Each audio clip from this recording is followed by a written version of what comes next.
봤던 것처럼 지난 10년 동안 하나님께서 이방 선교를 통하여 바울을 통해 하나님이 얼마나 놀라운 구원의 역사를 이루셨는지 그 선교 보고를 하고 그 이후에 지금 이제 바울이 있는데요. 이 당시는 이제 유대인 명절로 지키는 이제 그런 시기였기 때문에 6월절을 맞이해서 전 세계에 흩어져 있었던 디아스포라 유대인들이 이 이스라엘의 예루살렘 성전에 예배를 드리러 많은 사람들이 몰려오고 있었던 그런 때였습니다. 근데 아시아에서 특별히 그 에베소에서 3년 동안 바울이 말씀을 가르치고 또 에베소 교회를 개척하고 수많은 하나님의 놀라운 은혜들을 또 역사들을 거기서 경험했는데 여전히 그 바울을 멸시하고 또 바울을 죽이려고 하는 그런 유대인들이 그 에베소에 있었는데 이 에베소에서 왔던 그 유대인들이 이 명절을 맞이해서 이 이스라엘에 왔던 것이죠. 여기서 성전에 있는 그 바울을 우연히 보게 된 겁니다. 그래서 그들은 거기에 있었던 유대인들을 선동해서 이 바울에게 거짓 모함을 쓰여서 이 바울을 죽이려고 달려들게 됩니다. 그 배경이 우리가 읽었던 사도행전 22장 그 앞에 나오는 21장 그 부분에 나오는 부분인데요. 여기서 바울은 그 자신을 죽이려고 하는 그 수많은 유대인들 앞에서 자신을 변호하고 자신이 어떻게 해서 여기까지 오게 되었는지 간증을 하게 됩니다. 그 내용이 오늘 사도행전 22장에 자세하게 나와 있는데요. 여기서 바울은 그 다메섹 도상에서 부활하신 주님을 만났던 그 사건, 그것을 하나하나 자세히 이야기를 해갑니다. 그래서 이 간증의 형식은 크게 두 부분인데요. 예수님을 만나기 전에 바울의 모습과 예수님을 만난 이후의 바울의 모습을 잘 소개하고 있습니다. 그런데 여기서 우리가 주목할 것은 이 다메섹 도상에서 이 바울이 부활하신 주님을 처음 만나는 그 역사적인 장면 속에 그 주님을 다시금 온전히 바라볼 수 있게끔 했던 중요한 두 가지 질문이 있었다라는 거예요. 그 바울이 그 주님 앞에, 그 예수님 앞에 두 가지 했던 그 중요한 질문이 있습니다.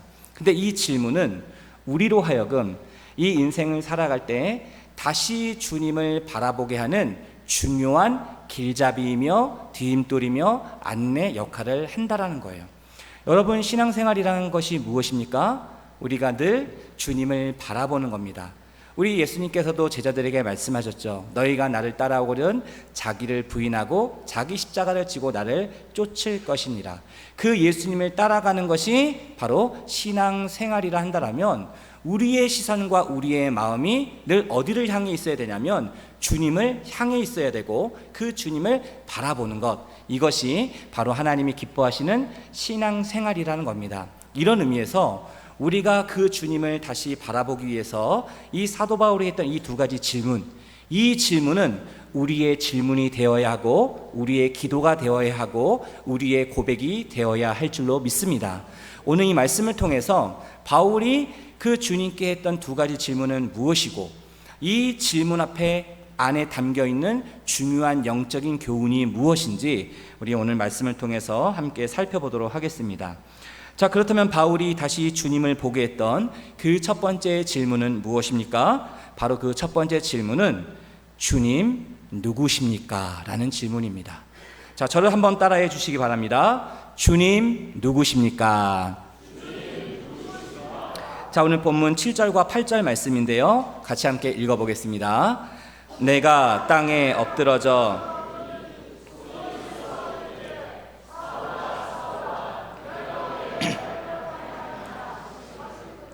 내가 대답하되 주님 누구시니까? 나는 내가 박해하는 나사렛 예수라 하시더라. 아멘. 자, 이미 이 바울의 간증 스토리는 우리가 몇 달 전에 살펴보았던 사도행전 9장에 이 바울이 다메섹 도상에서 그 부활하신 주님을 만나는 회심 사건, 그때 제가 한번 여러분들에게 말씀을 드렸습니다. 근데 사도행전 9장에 그 바울이 그 주님을 만났던 그 사건과 그리고 지금 시간이 한참 흘러 이 사도행전 22장에서 바울이 주님을 만났던 간증을 하는 그 이야기는 약간의 차이가 있습니다. 사도행전 9장에서는 이야기되지 않았던 구체적인 정보들이 이 바울의 간증 안에 담겨 있다는 것이죠. 이 바울의 간증 내용을 간략하게 요약해 보면 이렇습니다. 그 당시 교회와 성도들을 핍박했던 이 바울이 그 다메섹에 있는 그리스도인들을 잡기 위해서 먼 여정을 떠나게 됩니다. 그래서 이 바울이 다메섹에 가까이 왔었을 때 여기 보면은 정오쯤 돼요. 6절에 보면 다메섹에 가까이 갔을 때 오정쯤 돼요. 사도행전 9장에는 오정이라는 말이 나오지 않습니다. 이 오정이라는 것은 낮 12시, 한참 태양빛이 강렬하게 내리쬐는 그 시간을 말하죠. 이 오정 때쯤에 이 태양빛보다 더 강렬한 하늘로부터 임하는 큰 광채, 큰 빛이 이 바울에게 임하게 됩니다. 여기서 우리가 알 수 있는 건 무엇입니까? 부활하신 주님이 바울에게 어떤 모습으로 오신 거예요? 큰 빛으로 오셨다라는 거예요. 빛 대신 주님께서 이 바울에게 찾아오셨습니다. 바울은 그 순간 압도적으로 그 하나님의 권위 앞에, 그 임재 앞에 압도되어 땅에 엎드리게 되었고 자신을 부르시는 그 음성을 듣게 됩니다.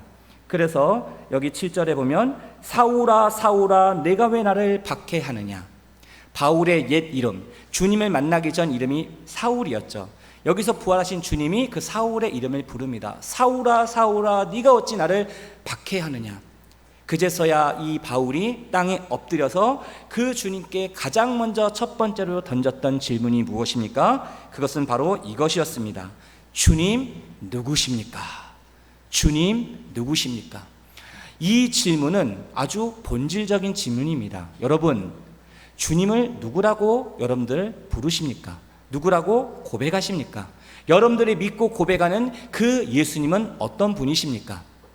자, 이 바울이 처음 그 주님을 만났을 때 이런 본질적인 질문을 했어요. 두렵고 떨리는 심정으로 질문했습니다.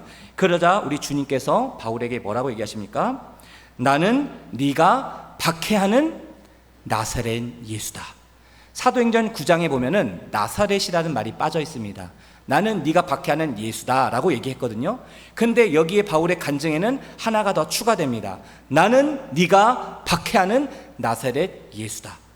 이 나사렛이라는 이 단어가 첨부된 거는, 추가된 거는 뭔가 의도가 있는 것이죠. 중요한 영적인 의미가 여기에 담겨 있다는 겁니다. 왜 예수님께서는 바울에게 나는 네가 박해하는 나사렛 예수라 라고 자신을 소개하셨던 것일까요?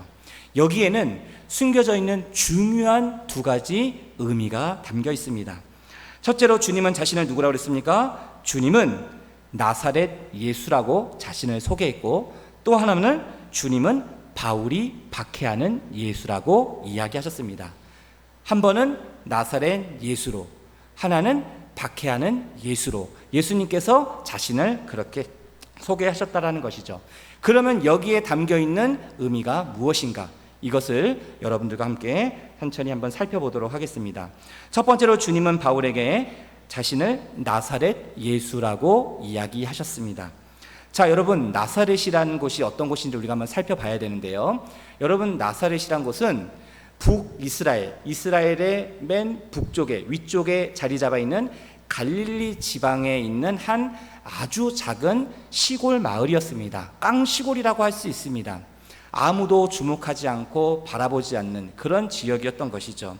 그런데 요한복음 1장 45절에 보면 예수님이 제자들을 부르시는 그 장면이 나오는데, 이 빌립이라는 제자가 예수님을 만나고 나서 너무너무 기쁜 겁니다. 그동안 고대하고 찾고 기다렸던 메시아가 바로 이 예수님이라는 사실을 이 빌립이 깨닫게 됩니다. 너무 기쁜 거예요. 이 기쁜 소식을, 이 복음의 소식을 자기의 친한 지인이었던 나다나엘에게 그 소식을 전하게 됩니다.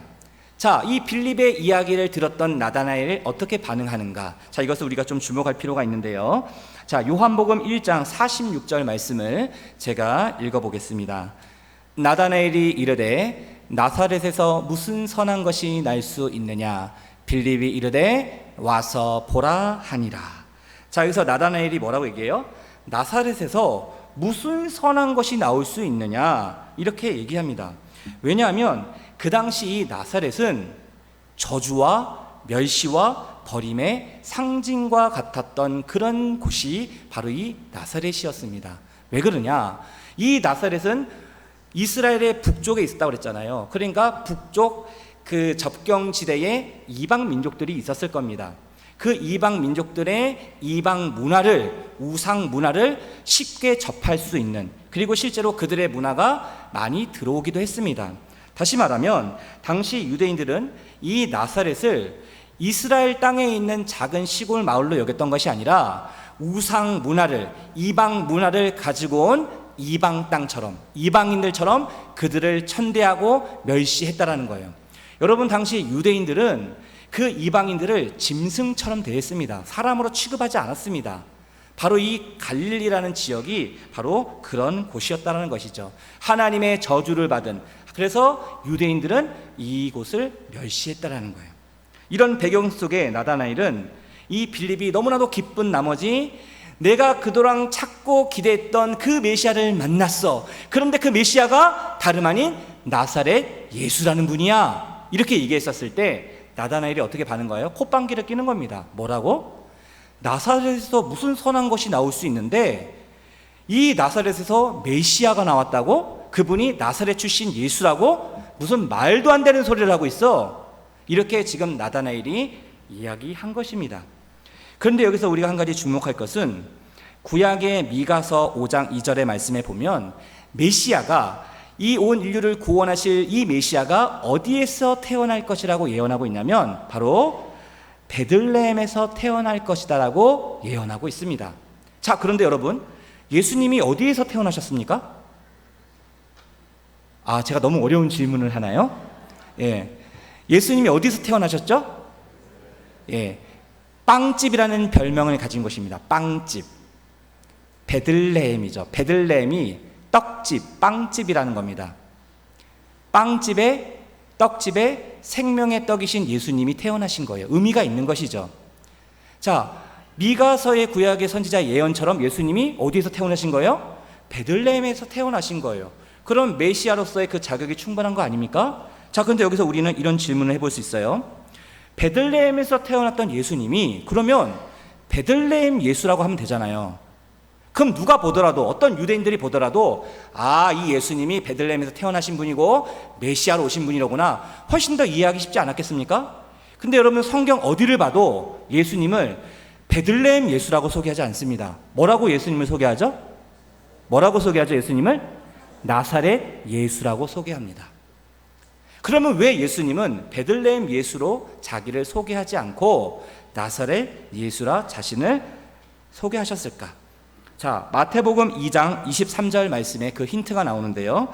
마태복음 2장 23절 말씀을 화면에 보시면 우리 같이 함께 읽어보겠습니다. 나사렛이란 동네에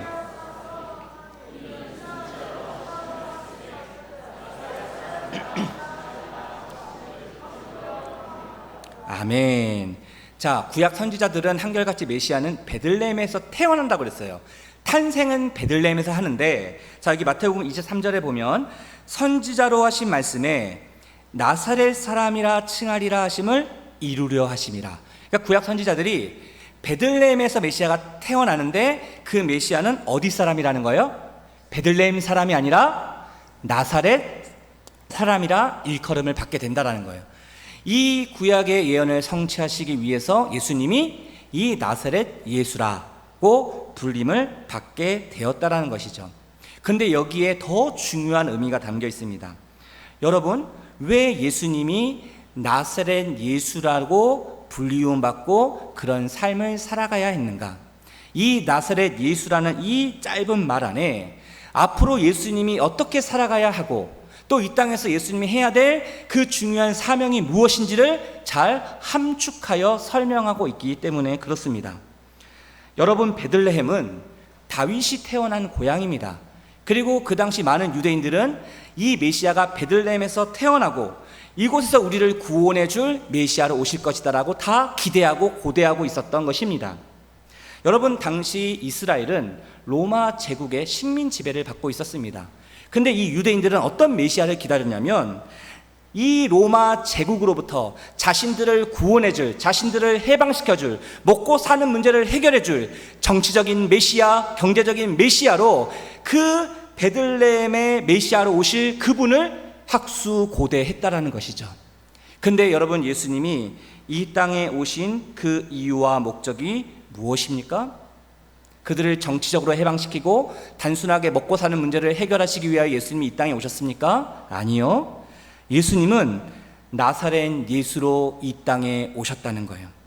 당시 아무도 주목하지 않는 그 땅, 저주와 멸시와 버림받았던, 탄식과 고통과 슬픔 가운데 소외되어 있었던 그 땅, 그 지역, 바로 그 나사렛에 예수님께서 나사렛 출신 사람으로 오랫동안 사셨다라는 거예요.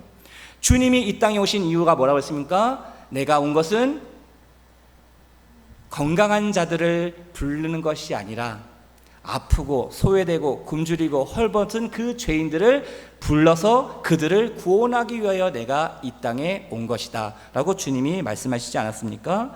주님께서는 한결같이 죄인들의 친구가 되어오셨습니다. 세리와 고아와 과부와 그 당시 아무도 관심 갖지 않고 정말 천대받았던 그들에게 먼저 주님이 찾아가셨죠. 아픈 자, 병든 자, 소외된 자, 그들의 친구가 되어주시고 그들의 삶 가운데 예수님이 찾아가셨습니다. 다시 말하면 이 나사렛 예수라는 이 말 안에는 어떤 의미가 담겨 있는가? 그 당시 아무도 주목하지 않았던 그런 죄인들, 그런 아픈 자들, 병든 자들, 그들에게 주님께서 함께 하셔서 그들을 구원하시기 위하여 이 베들레헴 예수라는 화려한 왕관, 많은 유대인들이 그 바라고 기대했던 화려한 대관식을 내려놓고 화려한 왕관을 쓰지 아니하시고 그것을 버리시고 기꺼이 나사렛 예수로서 그들이 감당해야 될 죄와 사망의 모든 것을 직접 짊어지시고 그들을 구원하시기 위하여 가시 면류관을 쓰셨다라는 거예요. 이 나사렛 예수라는 이 말에 이런 의미가 담겨 있다라는 것이죠. 사랑하는 성도 여러분, 나사렛 예수님은 저주의 상징, 멸시와 모욕의 상징이었던 그 십자가를 묵묵히 지셨습니다. 그리고 저와 여러분들이 짊어져야 될 그 모든 죄와 허물의 모든 것을 다 짊어지시고 십자가에 죽으셨습니다. 그리고 부활하심으로 모든 죄와 사망의 권세를 깨뜨리시고 우리에게 유일한 구원의 길이요 참된 진리요 생명으로 우리에게 찾아오신 분이 바로 예수 그리스도이신 줄로 믿습니다. 그분은 베들레헴의 예수가 아니라 나사렛 예수로 이 땅 가운데 오셔서 평생을 나사렛 예수로 사셨고 죽으셨고 그 하나님의 놀라운 구원의 역사를 이루는 하나님의 은혜의 통로가 되었다라는 것이죠. 사랑하는 성도 여러분, 여러분들에게 주님은 누구십니까? 여러분들에게 예수님은 어떤 분이십니까? 단지 내 먹고 사는 문제를 해결하시는 그런 경제적인 메시아로서 여러분들 예수님을 바라보십니까? 마치 요술 램프처럼 내 소원이나 들어주시고 내가 바라는 것들을 이루어주시는, 그것을 청취해주시는 그런 주님으로만 여러분들 알고 계십니까? 물론 우리의 마음의 소원, 우리의 간구, 또 우리의 바람들을 이루어주시는 주님도 소중하지요. 하지만 그런 하나님으로 여러분을 제한하고 있다면 그 여러분들은 베들레헴의 예수님만을 바라보고 있는 것입니다. 바라기는 나사렛 예수로 이 땅 가운데 오셔서 우리의 근본적인 죄와 모든 죽음의 문제를 해결하시고 나의 참된 삶의 주인이요 구원자로 이 땅에 오신 그 나사렛 예수를 바라보며 의지하며 신뢰하며 나아갈 수 있는 저와 여러분 될 수 있게 되기를 간절히 소망합니다. 이런 의미에서 우리 옆에 있는 분들에게 이렇게 한번 축복했으면 좋겠습니다. 나사렛 예수를 바라봅시다. 자, 우리가 나사렛 예수를 바라보는 것이 중요해요. 자, 그렇다면 두 번째, 자, 바울이 박해하는 예수라는 것이 있었지 않습니까? 주님 누구십니까? 물었을 때 주님이 그랬죠. 나는 네가 박해하는 나사렛 예수라. 바울이 박해하는 예수라는 거예요. 여기서 한 가지 질문을 던지겠습니다. 여러분, 바울이 살아생전에 예수님을 직접 눈으로 본 적이 있습니까? 아니요. 예수님 십자가에 죽으시고 부활하시고 승천하신 이후에 바울은 그때 있었던 그 부활하신 주님을 다메섹 도상에서 만나게 된 거죠. 실제로 눈으로 직접 본 적은 없습니다. 근데 예수님이 뭐라고 얘기해요? 바울 보고 네가 나를 직접 박해했다. 네가 나를 박해했다라고 예수님이 얘기를 하십니다. 도대체 이게 무슨 말인가? 여러분, 복음서에 보면 예수님은 제자들에게 전도 훈련을 하실 때 이렇게 말씀하셨습니다. 마태복음 10장 40절 말씀을 제가 읽어보겠습니다. 너희를 영접하는 자는 나를 영접하는 것이요 나를 영접하는 자는 나를 보내신 이를 영접하는 것이니라. 자, 예수님이 중요한 말씀하셨어요. 이제 전도를 하러 세상 가운데 나아가는 제자들 향해서 우리 주님께서 뭐라고 얘기해요? 그 제자들을 영접하는 자, 그 제자들을 환대하고 맞이하는 자는 곧 누구를 맞이하고 환대하는 거예요? 예수님을 맞이하고 환대하는 것과 똑같다라는 거예요. 이것이 뭡니까? 예수님은 그 제자들과 자신을 동일시 여겼다는 거예요. 같이 여겼다는 거예요. 제자들이 그 가는 곳에 주님께서 함께 하셨기 때문에 제자들을 영접하는 것이 예수님을 영접하는 것이요 예수님을 영접하는 것이 곧 예수님을 보내신 하나님을 영접하는 것이다 라고 이야기하셨습니다. 이처럼 예수님은 그 제자들과 자신을 동일시 여겼다라는 것이죠. 그리고 또 하나, 부활하신 주님이 승천하시기 직전에 그 제자들을 향해서 하셨던 중요한 말씀이 있습니다. 자, 마태복음 28장 20절 말씀인데요. 자, 제가 읽어보겠습니다. 내가 너희에게 분부한 모든 것을 가르쳐 지키게 하라. 볼지어다 내가 세상 끝날까지 너희와 항상 함께 있으리라 하시니라. 아멘. 여러분, 이 말씀을 지금 누가 하신 거예요? 부활하신 주님이 제자들에게 하신 말씀이에요. 지금 여러분, 주님은 어디 계십니까? 주님이 어디 계시죠? 예수님은? 네. 자, 십자가에 죽으시고 부활하시고 하늘로 승천하신 우리 주님께서는, 예수님은 지금 하늘 보좌 우편에 거기에 계셔서 저와 여러분들을 위하여 중보자로 지금 계십니다. 성경에 그렇게 증언하고 있거든요. 그럼 이거 좀 뭐가 이상하지 않습니까? 지금 예수님은 하늘 보좌 우편에 중보자로 계시는데 예수님이 마지막 유언처럼 하신 말씀이 뭐예요? 제자들에게 내가 세상 끝날까지 너희들과 제자들과 함께 할 것이다. 그럼 하늘 보좌 우편에 계신 예수님이 어떻게 제자들과 함께 하신다는 겁니까? 예수님이 하셨던 약속의 말씀처럼 오순절 마가의 다락방 120명의 제자들이 함께 뜨겁게 기도하고 있었을 때 거기에 누가 임하십니까? 보혜사 성령님이 임하시게 됩니다. 예수님이 약속하셨던 이 성령이 오심으로 말미암아 예수님은 그 성령을 통하여 그 제자들과 함께 하셨다라는 거예요. 여러분, 이것을 믿을 수 있기 바랍니다. 지금도 우리 주님께서는 성령을 통하여 우리와 함께 하시고 우리와 동행하시고 우리를 통하여 역사하고 계시는 줄로 믿습니다. 이렇게 해서 주님께서 그 제자들과 함께 하신다는 거예요. 시간과 공간을 초월하여 그 주님은 성령을 통하여 지금도 우리에게 말씀하시고 우리를 인도하시고 우리의 삶 가운데 역사하시는 줄로 믿습니다. 그런데 여기서 중요한 얘기를 또 하나 하세요. 자, 여러분, 마태복음 25장에 보면 우리 주님께서 달란트 비유를 통하여 이렇게 말씀하십니다. 자, 마태복음 25장 40절 말씀을 우리 화면을 보시며 같이 함께 읽어보겠습니다. 임금이 대답하여 이르시되 내가 진실로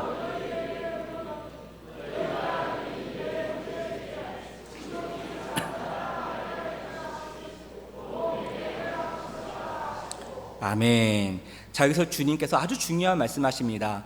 지극히, 그러니까 내 형제 중에 지극히 작은 자 하나에게 연약하고 아프고 병들고 헐벗고 굶주린 정말 지극히 작은 자에게 한 것이 곧 누구에게 한 것이다? 내게 한 것이다.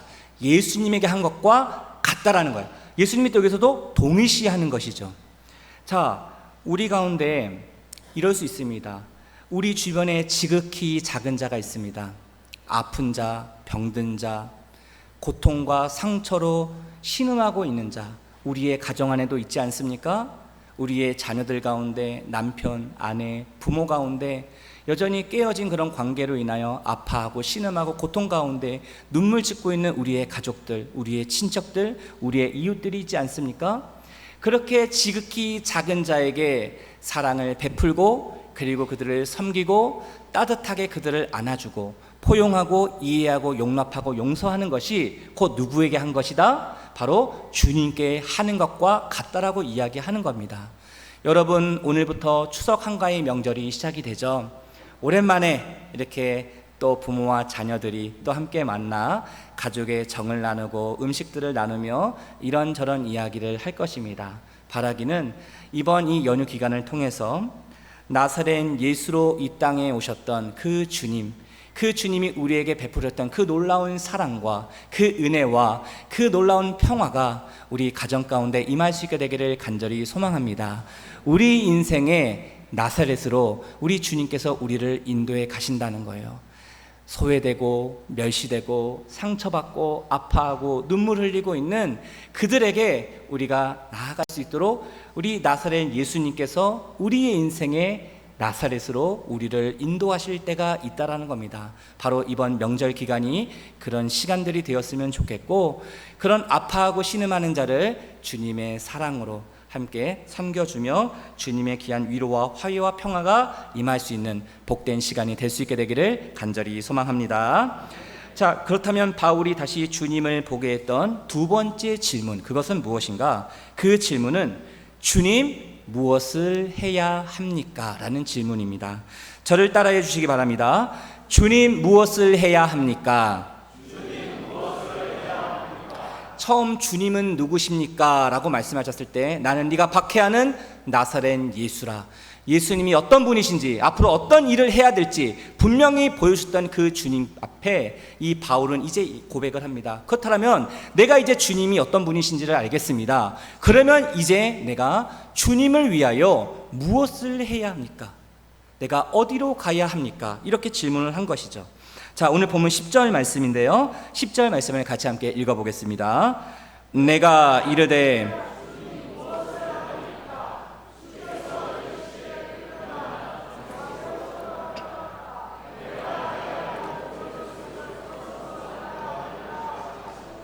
아멘. 바울이 얘기하죠. 주님 무엇을 하리이까? 그러자 주님 말씀하시죠. 다메섹으로 들어가라. 거기 가면 앞으로 네가 무엇을 해야 할지 알려줄 사람을 내가 다 이미 준비해 놓았으니 너는 그리로 들어가라. 그 하늘로부터 임하는 강렬한 그 빛으로 오신 주님을 만난 이후로 이 바울은 눈이 멀어버립니다. 아이러니하게도 빛 대신 주님이 임하자 세상을 보는 눈이 닫혀져 버린 거예요. 세상을 보는 그 눈이 닫혀지게 되었을 때 이미 우리 주님께서는 이 모든 문제를 해결할 방도를 미리 준비하시고 모든 계획들을 하나하나 주님의 뜻대로 이 바울을 인도하셨다는 겁니다. 여러분, 우리가 인생을 살다 보면 한치 앞날도 우리는 예상할 수 없고 미리 그것을 들여다볼 수도 없는 것이죠.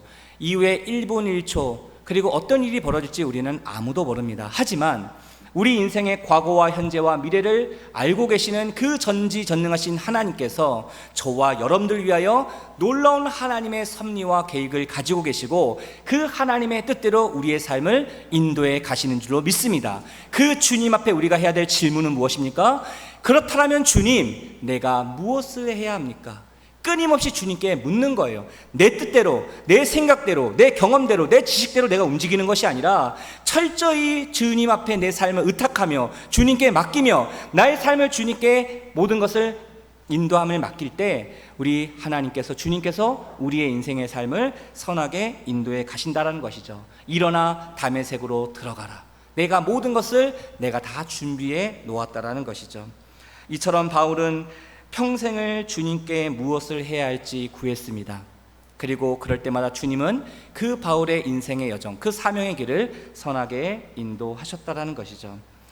그래서 그 주님의 말씀에 순종하여 이 바울이 다메섹에 들어가게 되었을 때 그곳에서 아나니아라는 주님의 제자를 만나게 되고 그 아나니아가 이 바울에게 안수했었을 때 그 닫혀져 있었던 바울의 눈이 비늘과 같은 것이 벗겨지면서 새로운 세계를 이 바울이 보게 됩니다. 그 내용이 오늘 본문 13절에 나와 있는데요. 자, 13절 말씀을 같이 함께 읽어보도록 하겠습니다. 내게 와 곁에 서서 말하되 형제 사울아 다시 보라 하거늘 즉시 그를 쳐다보았노라. 아멘. 자, 말씀 잠깐만 화면 그대로 두시고요. 이 13절 말씀에 보면 아나니아가 사울, 그러니까 과거에 주님을 만나기 전에 이름이 사울이었죠. 그래서 지금은 이제 바울이 되었는데 이 바울을 향해서 다시 보라라고 했습니다. 다시 보라라고 선포했어요. 그랬을 때 즉시 이 바울이 그를 쳐다보았다. 그러니까 그 아나니아를 쳐다보았다는 거예요. 눈이 열려서 아나니아를 보게 되었다는 겁니다. 우리말 성경에는 다시 보라라는 말과 쳐다보았다라는 이 두 개의 동사가 따로 구분되어 있습니다. 두 개의 동사가 다른 동사가 쓰였죠. 하지만 이 13절을 헬라어 원문 성경에 보면 다시 보라, 쳐다보았노라, 이것이 하나의 헬라어 동사로 이루어져 있습니다. 그것이 무엇이냐면 아나블레포라는 그런 동사가 쓰여요. 아나블레포. 아나는 접두어, 블레포는 동사입니다. 블레포는 보다라는 것이고, 이 아나라는 접두어는 어떤 뜻이냐면 두 가지 뜻이 있는데 다시라는 뜻이 있고 위로라는 뜻이 있습니다. 그러니까 다시 말하면 이 아나블레포는 어떤 뜻이 있습니까? 다시 보다, 위로 쳐다보다라는 의미가 동시에 있는 단어가 바로 이 아나블레포라는 겁니다. 여러분, 이 단어에, 이 짧은 단어에 담겨있는 중요한 영적인 의미가 무엇입니까? 우리가 인생을 살아가면서 우리의 시선과 마음이 세상에 빼앗길 때가 있어요. 그렇지 않습니까? 분주하게 우리가 인생을 살다 보면 일주일 168시간 동안 우리가 얼마나 주님을 생각하며 얼마나 주님을 의지하면서 살아갑니까? 그러지 못할 때가 많죠. 내가 지금 당장 해야 될 일이 있고 바쁘게 처리해야 될 많은 일들을, 또 사람들을 만나다 보면 우리의 시선과 마음이 세상에 뺏길 때가 있습니다. 자, 그럴 때 우리는 다시 어떻게 됩니까? 다시 주님을 바라보아야 돼요. 근데 다시 우리가 주님을 바라보려면 어떻게 해야 되는 거예요? 아나블레포를 하면 됩니다. 다시 주님을 바라보려면 어디를 바라보라는 거예요? 위를 쳐다보라는 겁니다.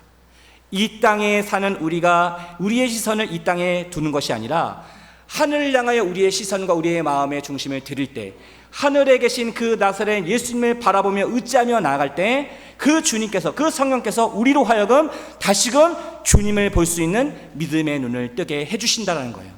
예배를 통하여, 말씀과 기도를 통하여 우리와 함께 하시는 그 주님을 다시 경험할 수 있도록 우리 주님께서 우리의 인생 삶 가운데 함께 하여 주신다는 것이죠. 바라기는 그 다시 주님을 바라보기 원하는 저와 여러분들에게 위에 계시는 그 나사렛 예수님을 바라보며 주님 허락하시는 이 믿음과 사명의 길을 기쁨으로 걸어갈 수 있는 저와 여러분 될 수 있게 되기를 간절히 소망합니다. 이런 의미에서 우리 옆에 있는 분들에게 이렇게 한번 축복하겠습니다. 날마다 나사렛 예수님을 바라봅시다. 기도하겠습니다. 하나님 아버지, 감사합니다. 오늘도 우리에게 말씀하여 주시고